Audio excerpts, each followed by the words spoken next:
예, 오늘 본문 우리 요한계시록 우리 20장 우리 7절부터 우리 10절 말씀을 중심으로 이제 곡과 마곡의 전쟁이다 하는 제목으로 은혜와 도전을 받았으면 좋겠습니다. 요한계시록에는 마지막에 있을 전쟁이 세 가지가 이렇게 기록되어 있거든요.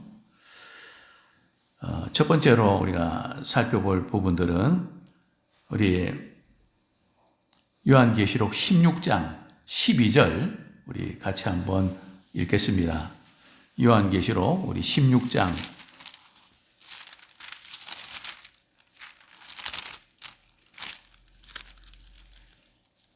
예, 16장 우리 16절 말씀 우리 시간 관계상 우리 16절 말씀 같이 읽겠습니다. 시작. 새 영이 히브리어로 아마겟돈이라 하는 곳으로 왕들을 모으더라. 예, 여기 보면 우리가 잘 아는 대로 인류의 마지막 전쟁이 이제 아마겟돈 전쟁이다 라는 것을 우리가 알 수 있는데요. 이 지금 그 아마겟돈 전쟁이 마지막에 있을 전쟁은 우리가 생각하는 전쟁 개념과는 조금 다릅니다. 어떤 분들은 이 전쟁이 제3차 세계대전이 될 수 있다. 그죠? 뭐 또 어떤 분들은 이제 소련과 러시아와 또 중동 간에 여러 가지 연결체에서 아마 그렇게 전쟁이 일어날 거다. 뭐 이렇게 또 어떤 분은 지금 일어나고 있는 우크라이나와 러시아의 이런 그 주변 국가들을 이렇게 지적하면서 지금 바로 그 전쟁이다. 뭐 그렇게 또 보는 분도 있고요. 그러나 지금 요한계시로 나오는 전쟁은 물리적인 전쟁이 아닙니다. 우리 이거를 염두에 두셔야 돼요. 물론 이 세상에서는 계속해서 전쟁이 일어나게 되어 있는데요. 성경이 말씀하고 있는 그 전쟁은 그런 차원의 전쟁이 아니라는 거죠. 그럼 무슨 전쟁이냐? 바로 영적 전쟁입니다. 우리 전쟁에서 가만 보면 전쟁에서 어떤 무기를 쓰고 전쟁에 대해서 묘사를 해야 되거든요. 그런데 전쟁은 다루지만 일방적으로 말이죠. 하나님께서 심판하시고 승리를 선포하십니다. 그러니까 성도들은 그 승리에 참여하는 겁니다. 뭐 이렇게 어느 부대는 성공하고 어느 부대는 이렇게 밀리고 뭐 이런 어떤 묘사가 아니고요. 예수님 재림하셔서 악한 권세를 물리치시고 마귀 권세를 물리치시고 승리를 선포하는. 그래서 성경 요한계시록 아무리 봐도 물리적인 전쟁의 어떤 흔적을 볼 수가 없습니다. 그래서 분명히 영적 전쟁임을 우리는 보게 됩니다. 자, 그 다음에 근데 이 지금 나중에 보도록 하죠. 두 번째 이제 전쟁이 바로 요한계시록 19장 백마탄자와 이제 그를 따르는 성도들 그리고 두 짐승과의 전쟁인데요. 요한계시록 19장 11절 말씀 우리 같이 한번 읽겠습니다. 19장 11절부터 14절까지 한번 같이 읽겠습니다. 시작. 또 내가 하늘이 열린 것을 보니 보라 백마와 그것을 탄 자가 있으니 그 이름은 충신과 진실이라. 그가 공의로 심판하며 싸우더라. 그 눈은 불꽃 같고 그 머리에는 많은 관들이 있고 또 이름 쓴 것 하나가 있으니 자기밖에 아는 자가 없고 또 그가 피 뿌린 옷을 입었는데 그의 이름은 하나님의 말씀이라 칭하더라. 하늘에 있는 군대들이 희고 깨끗한 세마포옷을 입고 백마를 타고 그를 따르더라. 그의 입에서 예리한 검이 나오니 그것으로 만국을 치겠고 친히 그들을 철장으로 다스리며 또 친히 하나님 곧 전능하신 이의 맹렬한 진노의 포도주 틀을 밟겠고. 분명히 전쟁이 일어나는데 일방적으로 말이죠. 입에서 검이 나와서 하나님의 말씀을 선포해서 하나님의 말씀대로 승리하는 그래서 영적인 전쟁이라는 겁니다. 오늘 본문도 마찬가지인데요. 자, 이제 세 번째 이 전쟁이 그 유명한 곡과 마곡의 전쟁입니다. 오늘 요한계시록 우리 20장 8절 말씀 한번 같이 읽겠습니다. 20장 8절 9절 읽겠습니다. 시작. 나와서 땅의 사방 백성 곧 곡과 마곡을 미혹하고 모아 싸움을 붙이리니 그 수가 바다의 모래 같으리라. 그들이 지면에 널리 펴져 성도들의 진과 사랑하시는 성을 두르매 하늘에서 불이 내려와 그들을 태워버리고. 이 전쟁이 말이죠. 이 전쟁 맞나요? 일반적으로 우리가 생각하는 전쟁이 아니죠. 포위당해갖고 말이죠. 있는데 하늘에서 불이 떨어져갖고 사단과 그를 따르는 세력들을 완전히 물리치는 그런 장면이잖아요. 어떤 그 내용을 봐도 이것은 이 물리적인 어떤 전쟁으로 해석할 여지는 없는 것을 보게 됩니다. 그러면 이 지금 세 전쟁이 최후에 있을 전쟁인데, 마지막에 있을 전쟁인데, 그러면 마지막 시대에 세 번의 전쟁이 일어난다는 뜻일까요? 우리가 요한계시록을 해석할 때에 몇 가지 팁을 드렸거든요. 첫 번째 팁은 요한계시록은 환상을 보고 쓴 거거든요. 그렇기 때문에 순서가 시간별로 기록되어 있는 게 아니라는 거죠. 그것도 염두에 두셔야 됩니다. 그리고 이제 환상을 봤는데 어떤 것은 천상의 것이고 어떤 것은 이 세상에 있는 것이거든요. 그것을 잘 구분하셔야 되겠고요. 또 우리가 요한계시록을 우리 읽어가면서 염두에 두어야 될 것은 과거에 있었던 사건인지 지금 일어난 사건인지 아니면 장차 일어나게 될 사건인지 이 부분을 정리하는 작업이 대단히 중요하다는 거죠. 우리 요한계시록 한번 보겠습니다.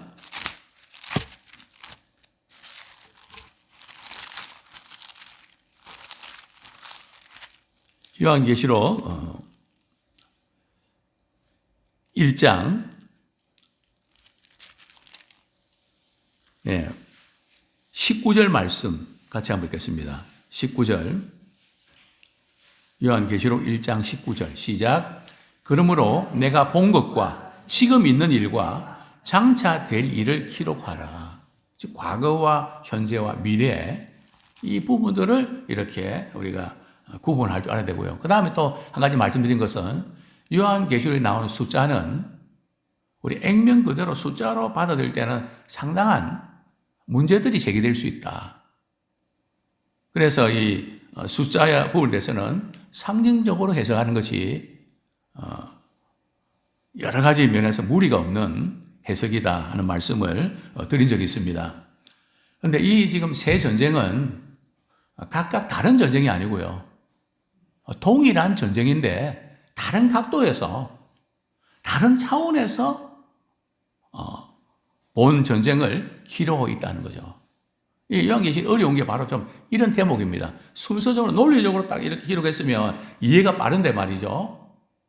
그런 시간도 또 이렇게 다른 차원에서 또 논리적인 부분보다는 환상을 기록했기 때문에 똑같은 사건을 말이죠. 중복해서 이렇게 설명하고 있는 것들을 우리는 종종 보게 됩니다. 자, 이 정도로 우리가 넘어가고요. 그러면 곡과 마곡의 전쟁은 어떤 전쟁일까요? 자, 이 모든 배경과 분위기를 한번 이해할 필요가 있는데요.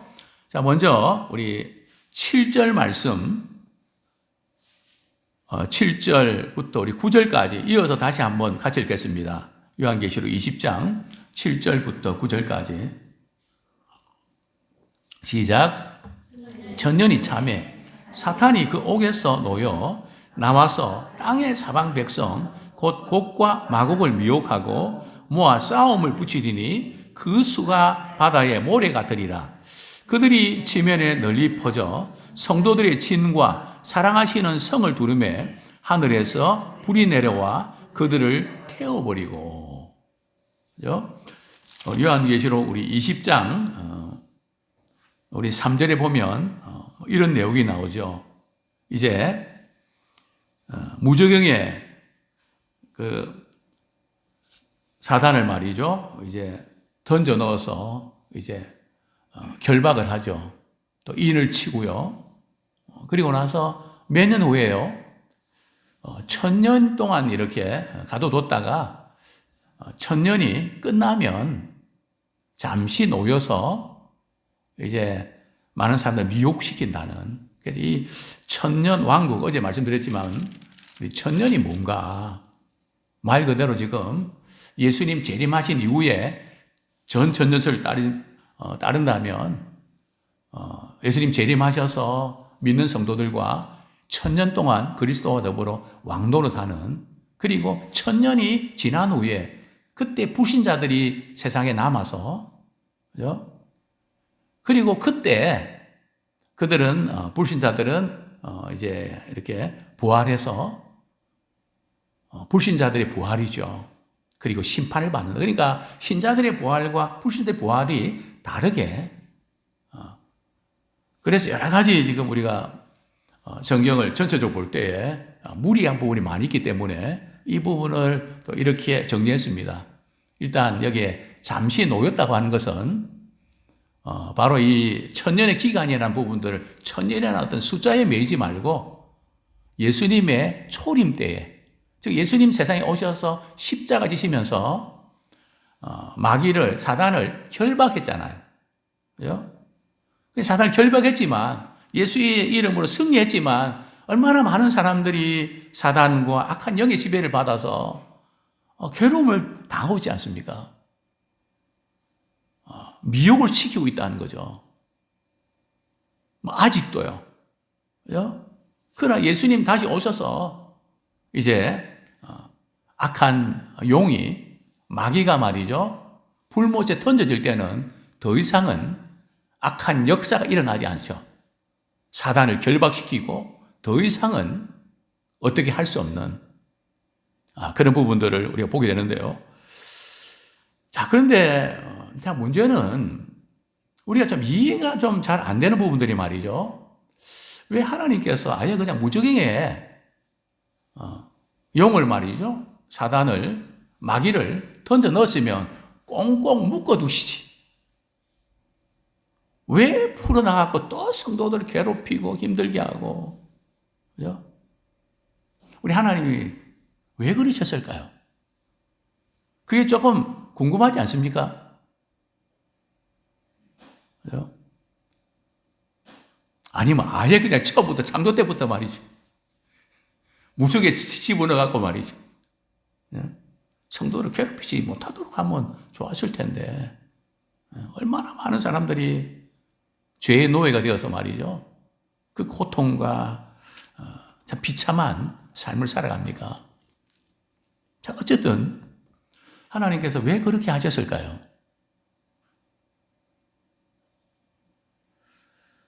그 이유는 분명히 하나님의 이유가 있습니다. 우리는 좀 이해가 안 되고 왜 그렇게 하셨을까?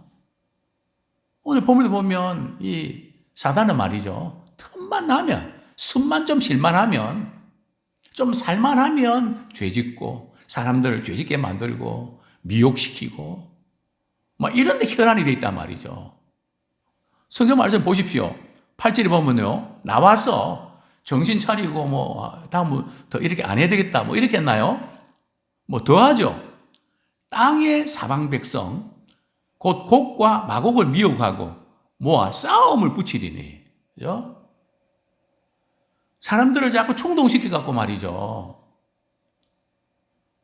믿는 사람들을 괴롭히고 또 교회를 대적하고, 그렇게 교회를 없애야 된다고, 믿는 사람들을 다 없애버려야 된다고 막 충동질 해갖고 말이죠, 싸움을 붙이지 않습니까?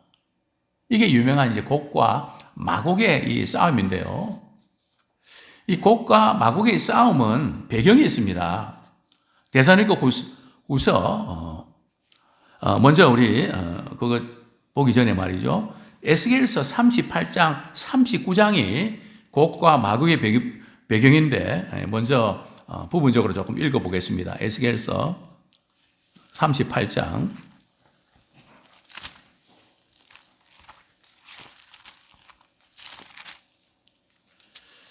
예, 먼저 38장 1절부터 우리 4절까지만 우리 같이 한번 읽겠습니다. 시작.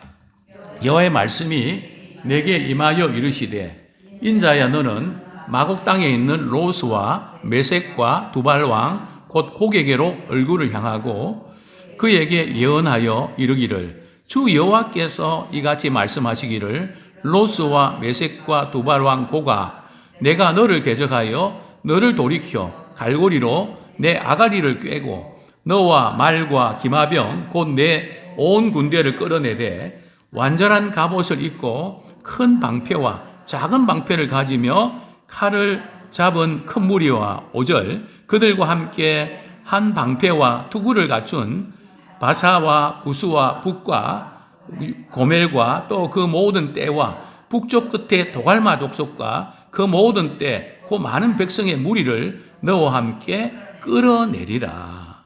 그죠?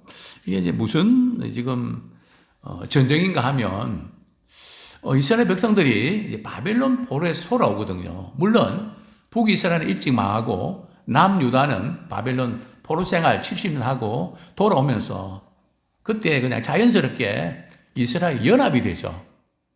그죠? 그래서 물론 많은 숫자가 돌아온 건 아닌데요. 돌아오는 것을 보고 이 곡과 마곡 여기 보면은 곡과 마곡은 사실은 같은 이름이거든요. 마곡이라고 하는 땅의 말이죠. 왕이 곡이거든요. 그죠? 이제 이스라엘을 공격을 이렇게 합니다. 근데 이때 하나님께서 이스라엘 도와주셔서 대패를 하게 되죠. 그죠? 그래서 마지막 시대에도 최후의 이 전쟁도 단순한 물리적으로 무기와 이런 어떤 문제가 아니라 하나님께서 개입하셔서 악의 권세를 멸하시는 그것을 이렇게 예고하고 있는 것을 우리가 보게 됩니다. 그렇습니다. 이 곡과 마곡은 뭘 상징할까요? 하나님을 대적하는 악한 세력, 또 정확히 말하면 이 세상에 살고 있는 모든 불신자들. 마지막 시대의 전쟁은 교회와 세상의 전쟁이에요. 환상도 그렇잖아요. 그래서 4개의 환상 가운데 2개는 교회고 2개는 세상이잖아요. 교회와 세상이 계속해서 이렇게 싸우고 가치 간의 충돌을 일으키고 결국은 마지막 날 우리 하나님께서 심판하시는 그것을 우리가 보게 되죠. 자, 곡과 마곡은 또한 누구를 가리킬까요? 우리 데살로니가후서 1장 8절. 데살로니가후서 1장 8절.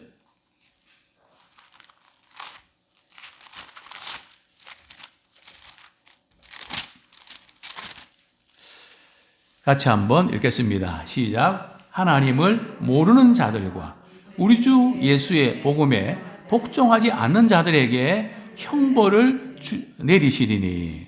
그렇죠? 그러면서 10절에 보면 그날에 그가 강림하사. 하나님을 모르는 자가 누굽니까? 불신자들이죠. 또 우리 주 예수의 복음에 복종하지 않는 자들에게 형벌을 내리시니. 복음을 듣긴 들었는데 복음에 합당한 삶을 살아내는 관심이 없단 말이죠. 그건 그럴 수 없죠. 우리가 복음을 받았으면 복음에 합당한 삶을 우리 살아내게 돼 있는데 이제 듣고만 끝난다는 거죠. 이런 신앙은 대단히 위험한 신앙입니다. 성경은 어디에도 말이죠. 믿음을 강조했지만 그 믿음은 그분의 말씀에 순종하는, 물론 우리가 이런 논리가 있죠. 말씀에 우리가 제대로 순종할 수 있습니까? 순종할 수 없는 부분이 많이 있죠. 그죠? 사도 요한도 말이죠. 사랑을 얼마나 강조합니까? 아마 말씀을 전하는 저도 참 이 요한일서 강의하면서 참 많이 힘들었습니다. 그죠? 왜냐하면 또 그렇게 살지 못하니까. 그죠? 그러나 사도 요한은 그렇게 살지 못한다고 해서 말이죠. 적당하게 내가 이러니까 이렇게 넘어가지 않거든요. 그죠? 철저하게 하나님의 사랑을 강조를 합니다. 그죠? 이게 우리 신앙이거든요. 뭐 어차피 그렇게 살지 못하는데 그러면서 말씀에 순종할 생각을 그냥 치워보려고 하는, 알긴 아는데 결론을 가지고 말이죠. 그 과정을 아예 막아버리는, 이거 역시 사단의 미혹 아닐까요? 절대 그럴 수가 없죠. 뭐 이런 건 혹시 아닐까요? 어떤 분이 잘못해서 앞으로 잘하겠다고 결심하고 좀 이렇게 최선 다하겠다는 마음을 가지시면 안 되겠냐고. 그러면 아내가 용서해 주겠대요. 남편이 잘못한 것을. 그런데 그 남편이 뭐라고 이야기하는 줄 아십니까? 나는 대답 못한다고. 내가 앞으로 어떻게 될지 모르는데 내가 어떻게 그런 대답을 하냐고. 아내는 그 대답을 구하는데, 그러면 다 용서해 주겠다는데, 내가 뭐 어떻게 될지 모르는데 그렇게 말 못한다고. 참 미련한 거죠. 사실인 것 같지만 솔직한 것 같지만 미련한 거죠. 어쨌든 마지막 곡과 마곡이 어떤 전쟁이고 어떤 실체인지를 좀 말씀을 드렸는데요. 자, 그러면 근데 이 전쟁에 대해서 조금 한 가지 조금 짚고 넘어야 될 것은, 많은 사람들이 이 세상이 왜 이렇게 불의가 득세하고 진실하고 바르게 하려는 사람들이 왜 이렇게 힘을 쓰지 못하는가? 뭔가 세상이 거꾸로 돌아오고 있지 않는가? 그러면서 심지어 하나님이 살아계신다면 왜 이런 악을 그대로 두고 계시는가? 어떤 분들은 이것 때문에 하나님을 가까이 하지 않는, 그런 하나님이라면 난 믿지 않겠다고, 뭐 이렇게 이야기하는 분들을 종종 만납니다. 과연 그럴까요? 최후의 심판이 왜 있는지 아십니까? 하나님께서 우리 은혜를 베풀어 주셔서 은혜를 받아들이지 않는 그 심판이 얼마나 큰지. 뭐 다른 그것이 아니라 자신의 독생자 예수께서 보내주시면서 우리를 구원해 주셨는데 그 은혜와 그 사랑 끝까지 거부한, 그 죄가 엄청 크다는 거죠. 또 악은 하나님께서 반드시 갚으시거든요. 원수 갚는 것이 내게 있다. 너희들이 직접 갚으려고 하지 마라. 그건 내가 갚을게. 안 그러면 너희들 말린다. 그러시면서 내가 악을 갚을게. 근데 세상에 사는 동안에는 그렇지 않은 것 같잖아요. 왜 그러실까요? 하나님은 한 영혼도 죽는 것을 원치 아니하시고 회개해서 돌이켜서 살리고 싶어 하신단 말이죠. 몰라서가 아니고, 그러나 하나님의 데드라인이 있다는 겁니다. 계속 그렇게 가는 게 아니고 역사의 마지막 순간 데드라인에 하나님께서 이제 공의로운 심판을 하시기 위해서 일단 보류 상태에 있는 겁니다. 보류가 없는 게 아니거든요. 홀딩한 것 뿐이지. 그래서 우리가 이런 부분들, 이게 이제 최후의 마지막 세상에 대한 심판을 통해서, 그렇구나, 하나님께서 악에 대한 심판을 이렇게 처리하시는구나 하는 것을 우리가 다시 한번 상기할 필요가 있습니다. 자, 곡과 마곡의 전쟁은 결과가 어떻게 끝나나요? 두 가지로 끝나는데요. 9절, 10절 우리 같이 한번 연이어서 읽겠습니다. 시작. 그들이 지면에 널리 펴져 성도들의 진과 사랑하시는 성을 두르매 하늘에서 불이 내려와 그들을 태워버리고 또 그들을 미혹하는 마귀가 불과 유황못에 던져지니 거기는 그 짐승과 거짓 선자도 있어 세세토록 밤낮 괴로움을 받으리라. 사실 지금 곡과 마곡의 이 전쟁을 이제 러시아를 중심으로 해서 이스라엘 또 러시아와 관계된 주변 국가들과 해서 이렇게 전쟁이 일어나서 이것이 이제 마지막 아마게돈 전쟁이 됐고 곡과 마곡의 전쟁이 된다. 이렇게 풀어가는 분들이 있습니다. 뭐 진행되는 거 볼 때에 뭐 그래 생각할 수는 있겠죠. 그러나 오늘 본문을 자세히 보면 남아서 땅의 사방 백성, 그죠? 어떤 특정한 지역이나 지명에 국한되는 게 아닙니다. 땅의 사방 백성이라는 것은 말이죠, 땅의 모든 백성을 가리키는 거거든요. 그죠? 그 수가 바다의 모래 같다. 신자들과 교회를 공격하고 싸우려고 하는 무리들이 말이죠, 바다의 모래처럼 많다는 거죠. 그래서 지금 이 전쟁은 단순한 물리적인 전쟁으로 우리가 보는 것, 어떤 특정한 장소나 특정한 어떤 지명 둘러싸고 우리 해석하는 부분들은 무리가 있다는 거죠. 자, 그 다음에 9절에 보면 그들이 지면에 널리 퍼져 성도들의 진과, 여기도 보면 이 성도들이 말이죠, 지면에 널리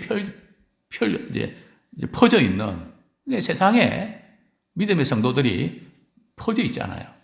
그렇죠? 그렇게 신앙생활 하잖아요. 그리고 사랑하시는 성을 두루매, 물론 어떤 분들은 이 사랑하시는 성은 예루살렘이다, 그래서 어떤 이스라엘과 예루살렘, 뭐 그렇게 해석하는 분도 있습니다. 그러나 그것은 단순한 건물이나 지역이라기보다는 교회라는 공동체고 또 믿음의 사람들이 모인 성도들입니다. 그렇죠? 그들을 이제 다 완전히 포위해서 공격을 한단 말이죠. 근데 어떤 일이 벌어졌죠? 하늘에서 말이죠, 불이 내려서 그들을 다 태워버리는, 뭐 전쟁을 뭐 이렇게 물리적으로 뭐 해서 고지를 점령하고 이런 게 아닙니다. 그렇죠? 하나님이 개입하셔서, 그렇죠? 그들을 이렇게 물리치시는 그런 우리 장면들을 보게 되는데, 그래서 악을 완전히 제거하는, 그래서 아까 좀 그 말씀 드리다가 좀 이렇게 자세히 드리지 못했는데요, 왜 하나님께서 잠시 무정에서 나오게 하셔갖고 사단을 말이죠, 다시 미혹시켰는가? 그것은 아마 이런 걸 겁니다. 저는 사실은 이 전쟁 영화를 좋아합니다. 그렇죠? 그럼 전쟁을 할 때 작전이 있거든요. 수사할 때도 그렇고 전쟁할 때 작전이 있습니다. 적이 나타났습니다. 그럼 바로 공격을 하려고 하니까 아니라고. 또 다른 사람들이, 유명한 사람도 있고, 한꺼번에 그들을 나타나게 해갖고 한꺼번에 승리를 이끌어야 된다고, 기다려야 된다고. 그럼 조금 있으면 아니나 다를까 딱 나타난단 말이죠. 또 조금 있으면 또 다른 사람이 나타나고, 그리고 총공격을 합니다.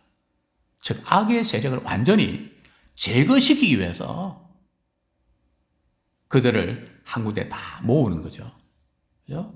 그러니까 우리가 모르는 가운데 하나님이 하신 일은 반드시 이유가 있다는 겁니다. 그래서 우리는 이해할 수 없어도 하나님의 말씀이면 우리가 순종하면서 나가기 원합니다. 자꾸 우리 이해 쪽에, 물론 우리가 이해할 수 있는 것을 이해하는 거 필요합니다. 그러나 이해할 수 없는 것들이 대부분입니다. 이 하나님의 의도가 있다는 거죠. 하나님은 안기에 서서 악을 방치해 두는 것이 아니라 마지막 심판을 위해서 하나님께서 홀딩하고 계신다는 사실을 우리는 꼭 기억했으면 좋겠습니다. 자, 그 다음에 이제 하나만 짚고 말씀을 정리해야 되겠는데요. 우리 10절에 마귀는 어떻게 되죠? 그들을 미혹하는 마귀가 불과 유황못에 던져지니, 불못에, 지옥에 던져지니, 거기는 누가 있습니까? 그 짐승과 거짓 선자도 있어 세세토록 밤낮 괴로움을 받으리라. 짐승과 거짓 선지자를 배후에서 조종하는 세력이 누굽니까? 사탄이잖아요. 용이고. 이 악의 모든 근원을 철저하게 하나님께서 진멸하시는 그때가 분명히 있다는 거죠. 이제 말씀을 우리가 정리하겠습니다. 역사에 시작이 있고 마지막이 있다는 겁니다. 우리는 큰 그림을 그리면서 오늘 우리가 살아갈 때에 과연 무엇을 위해서 준비해야 될까? 우리 하나님 마지막 공정한 심판을 행하실 텐데 그 심판은 믿는 자들에게는 구원의 소식이고요. 믿지 않는 자에게는 사실은 심판의 고통이 주어지는 것이죠. 그래서 우리가 믿음 생활하는 게 때로 힘들고 어려운 과정이 있어도 우리가 큰 그림을 바라보면서 장차 우리에게 나타날 영광을 바라보면서 믿음으로 꿋꿋하게 승리하면서 주님 앞에 설 때에 잘했다 칭찬받는 믿음의 사람 되기를 축원합니다.